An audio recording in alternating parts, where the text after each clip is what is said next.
Tout autre chose, et je vous en parlais en titre, on en parle comme l'une des découvertes les plus spectaculaires et les plus révolutionnaires en matière médicale. Je veux parler des cellules souches. C'est désormais une activité économique à part entière en France. Le Parlement l'a autorisé mi-juillet sous le contrôle de l'Agence de la biomédecine et la décision a été validée par le Conseil constitutionnel début août. 5 projets de traitement des maladies cardiaques, du cancer de la peau et du diabète sont en cours. Mais alors comment fonctionne la thérapie cellulaire? Avant d'en parler avec notre invité, chercheur, voyez ce reportage. Un laboratoire et une usine à la fois. Ces biologistes manipulent des cellules humaines destinées à réparer un organe malade. C'est la thérapie cellulaire. Pratiquée ici pour la première fois à l'échelle industrielle. Avec ce laboratoire public de 80 millions d'euros, la France part à la conquête de la médecine de demain.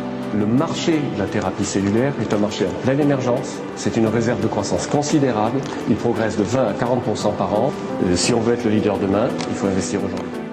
En effet, de 500 millions d'euros en 2012, le marché de la thérapie cellulaire devrait grimper à 5 milliards en 2015, 10 milliards en 2020. Ici, on fait du sur-mesure. Le principe est de guérir un malade avec ses propres cellules. 5 projets de traitement sont en cours. Ils concernent les maladies cardiaques, le cancer de la peau ou encore le diabète. Nous avons choisi de commencer par des maladies toujours très graves, en fait rares, voire très rares. Donc c'est quelques centaines de patients par maladie en France. La thérapie cellulaire, Patrick Oxemery, 61 ans, est l'un des tout premiers à en avoir bénéficié. Il a servi de cobaye alors qu'il souffrait d'une insuffisance cardiaque sévère. Il y a 3 ans, je n'aurais pas marché jusqu'ici. C'est pratiquement certain. Hein. Et en pire, c'est que j'aurais pas remonté cette côte. Pour le petit faux plat qu'il y a. Ça, je l'ai vécu. Et donc, pour moi, maintenant, c'est presque revenu à la normale. Voici son cœur. En mauve, la partie abîmée, suite à une artère bouchée. Des cellules de moelle osseuse lui ont été prélevées, puis mises en culture et réinjectées pour réparer la partie malade. Au CHU de Toulouse, 10 patients ont déjà bénéficié de cette thérapie. 8 d'entre eux vont bien. Un espoir pour les milliers d'insuffisants cardiaques. Plus la population vieillit et plus il y aura d'insuffisants cardiaques, donc des patients fragiles et avec des techniques qui ne sont pas si lourdes que ça, bien moins lourdes que la transplantation comme on l'a dit, on peut espérer toucher une grande partie de la population. La thérapie cellulaire, un marché qui donne des idées. Certains laboratoires privés proposent déjà de conserver vos cellules, de les faire rajeunir et de les réutiliser un jour peut-être. Un pari qui coûte tout de même 47 000 € à celui qui croit en la jeunesse éternelle. Christian Drapeau, bonjour. Vous êtes chercheur, titulaire d'une maîtrise en neurophysiologie. Avec vous, nous allons tenter de démystifier ce qu'on a appelé les cellules souches, le plus spectaculaire progrès scientifique de notre époque. Est-ce que les cellules souches peuvent remplacer la greffe? C'est un des domaines dans lequel on a le plus de développement aujourd'hui, c'est-à-dire de prendre des organes, cœur par exemple, vessie, des différents organes, de digérer tout ce qu'on a comme tissu autour de ces organes et de reconstituer votre propre organe à partir de vos propres cellules souches. Alors effectivement, il y a des promesses vraiment intéressantes pour pouvoir remplacer les greffes avec vos propres organes. Alors vous avez découvert une plante que l'on peut utiliser à travers aussi les cellules souches, c'est ça? C'est ça. Donc en parallèle à ce qui se disait dans le reportage, quand on fait des injections de cellules souches, ce qu'on fait en fait, c'est qu'on augmente le nombre de cellules souches disponibles pour réparer les tissus. Alors nous on a une approche un peu parallèle qu'on a découvert par hasard en étudiant des plantes, c'est qu'on utilise des plantes qui libèrent vos propres cellules souches de votre propre moelle osseuse.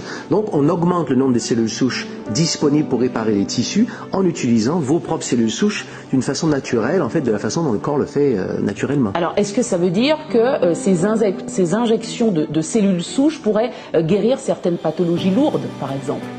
Ah, tout à fait. Il faut voir qu'il y a énormément de développement qui s'est fait dans le domaine au cours des 10 dernières années et différentes controverses sur les cellules souches embryonnaires. On peut porter ombrage à tout ça. Mais il y a plusieurs équipes dans le monde qui utilisent déjà les cellules souches adultes depuis plusieurs années avec des résultats intéressants en termes de infarctus du myocarde, cardiomyopathie générale, diabète, différents problèmes. Mais vous, personnellement, au cours de votre étude, vous avez fait des découvertes majeures et révolutionnaires peut-être? On a découvert différentes plantes comme ça qui ont un effet au niveau des cellules souches, en libérant les cellules souches, en facilitant leur migration au niveau des tissus, et on a des résultats comparables à ce que d'autres équipes ont obtenu par injection, c'est-à-dire justement des améliorations vraiment marquées en cas de cardiomyopathie par exemple. Oui. Des gens qui étaient sur des listes de transplantation cardiaque et puis 2-3 mois après se retrouvent avec des vies tout à fait normales. Mais alors pourquoi la pharmacopée française a pris autant de temps pour permettre justement une activité économique réelle, comme on l'a dit au mois d'août? Pourquoi autant de temps si c'est vraiment vérifié? Oui, c'est une question qui est assez complexe parce que il y a différents éléments. Premièrement, c'est une explosion dans le monde de la médecine. Je pense qu'on n'a jamais vu quelque chose de pareil.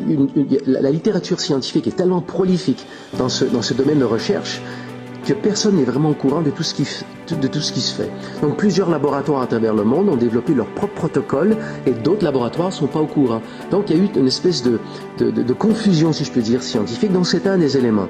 Autre élément, c'est une approche qui n'est pas, je dirais, guidée par le diagnostic. C'est pas guidé par un Parkinson ou un Alzheimer ou un diabète, c'est guidé par un phénomène physiologique du rôle des cellules souches dans le corps. Donc du coup, ça rentre pas bien dans la conception médicale traditionnelle. Donc il y a différents éléments qui ont fait en sorte que ça a tardé un peu à démarrer, mais c'est déjà utilisé depuis plusieurs années. Vous organisez une conférence dimanche. Dimanche, ici à Madiana en Martinique et en Guadeloupe samedi, justement sur tous ces sujets. Merci beaucoup. Merci Christian Drapeau. Je rappelle que vous êtes chercheur et titulaire d'une maîtrise en neurophysiologie. Vous nous avez parlé des cellules souches. Merci beaucoup. C'est moi qui vous remercie.